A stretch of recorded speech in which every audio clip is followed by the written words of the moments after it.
The United Nations could be turning its back on what it has called the world's worst humanitarian crisis. The war in Yemen, already in its 7th year, has killed more than 100,000 people and displaced nearly 4 million.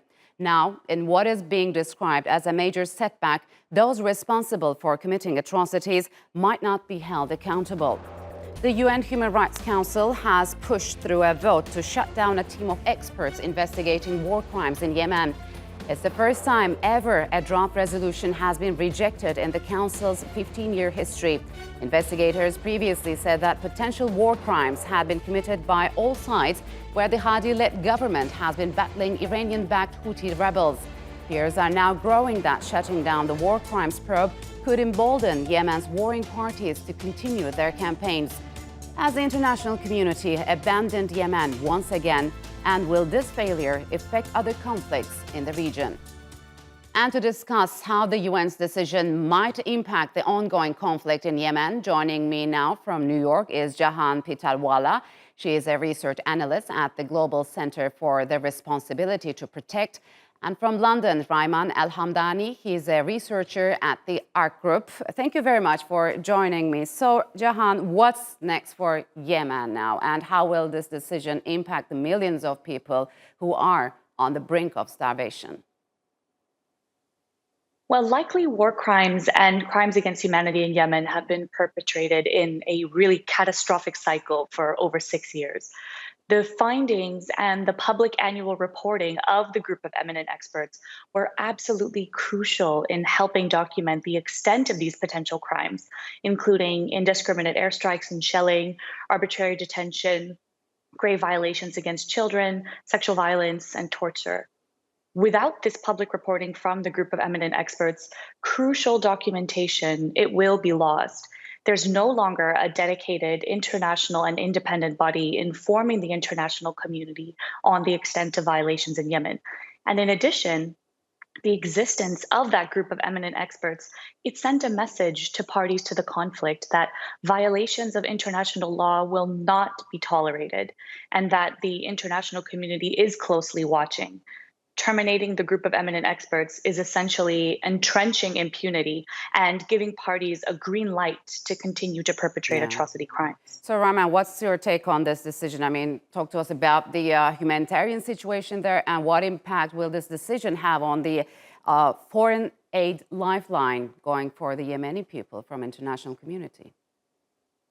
Well, I do agree with Jahaan that certainly at least the decision, or at least that the fact that there was even a vote to extend or end the mandate of the group of eminent experts on Yemen and to obviously offer the policymakers a close-up of the human rights context and obviously naming parties that have committed human rights abuses on the ground. But the ability of this to affect actually the behavior of the warring parties is very questionable in my opinion. I do think that the content of these violations have been obviously heavily lobbied by the Kingdom of Saudi Arabia, but it also used all the other local actors on the ground. I do not think that this is going to change much in terms of how the human suffering is going to perhaps be alleviated, but I do think it's actually going to be on the contrary because these atrocities have been committed since the conflict have begun and until this day. And we've only seen the situation on the ground exacerbate. I think right now when we're looking at Yemen is what can we do to alleviate the poverty or what's going on. I think the first step is physically feeding the hungry and providing water so perhaps the people have a chance to survive the next wave of diseases that they have to do without shelter and such. So I'm afraid that this sort of decision is sadly a bad moment for human rights in general, and the Human Rights Council obviously has no ability whatsoever to sort of hold anybody accountable unless foreign powers and strong powers raise up these issues within that council. Yes. I think. Yes, go ahead. Sorry. So, Jahaan, I mean, why have Bahrain and Russia and other members of the UN Human Rights Council voted to shut down the body's war crimes investigations? I mean, what was the logic behind this? Because, I mean, Bahraini ambassador Busheiri has recently said international group of investigators had contributed to misinformation on the ground in Yemen. Do you agree with them? Well, the group of eminent experts has an impartial, independent international mandate that was given to them by the UN Human Rights Council. It just so happens that members of the Saudi Emirati-led coalition in Yemen, their conduct was being investigated by the group of eminent experts.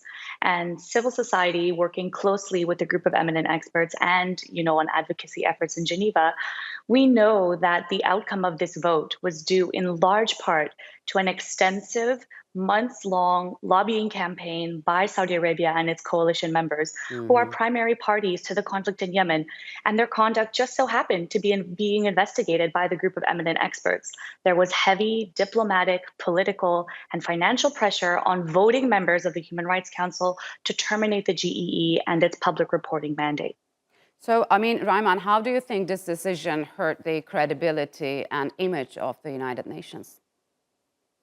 Oh, well, that's a very good question, I think. I do think that, first of all, a lot of people are very quick to criticize the United Nations as a whole without obviously being able to distinguish the various governmental aspects that go with it. I do think that when we think of the international community, it's such an obscure and vague name that people allude to. But I do think that, however, the United Nations does deserve some credit in terms of basically, first of all, allowing to have such a vote for the Human Rights Council. At least it puts the president of the human being, or the individual rather, at the heart of development, at the heart of state building, really. So there is some efforts in sense that to vocalize what's going on in Yemen. But the United Nations itself as a whole cannot end the conflict in Yemen. It really does need political will on both on the local actors and as well on the geopolitics and the interests of other regional actors. And as such, I do think that the United Security Council, for instance, which I do think is the most viable power right now that can actually do change on the ground in Yemen.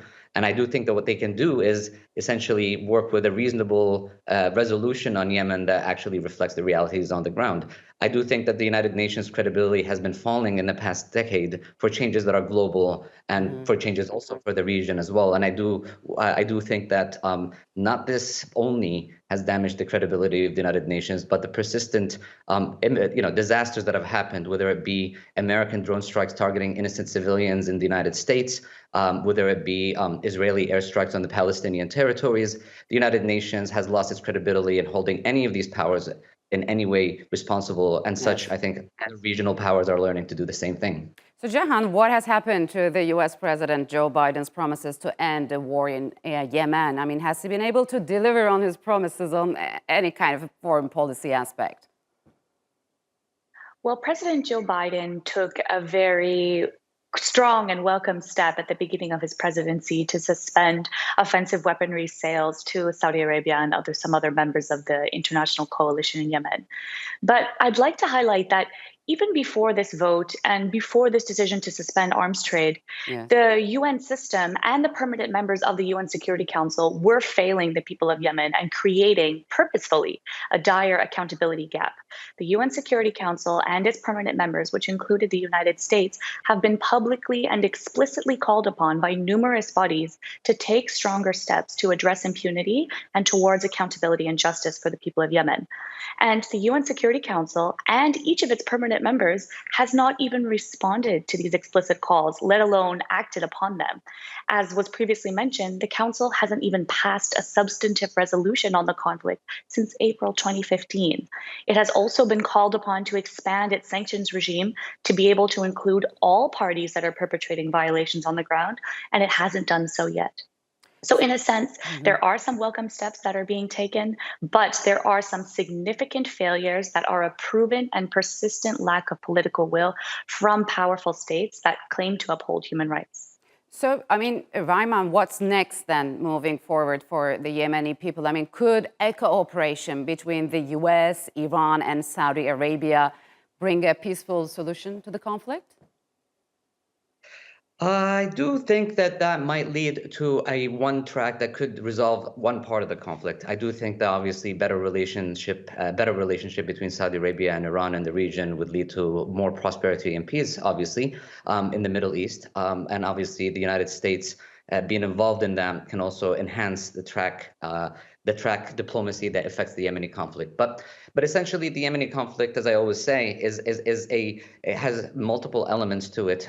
Even though it is an internationalized conflict and multiple powers are involved, I don't think Iran can tell the Houthis what to do, and I don't think the United States can tell also Saudi Arabia exactly what to do either. And I don't think the Saudis can tell the Yemeni government. Well, the Saudis can actually tell the Yemeni government or the internationally recognized government exactly what to do. So there are multiple localized and heavily, I would say, agent-based powers in Yemen, but at the same time, they're pursuing their own interests and their own goals. And so what comes next in Yemen is that if these powers come to some sort of agreement, Yemen may just be a bullet point on their agenda.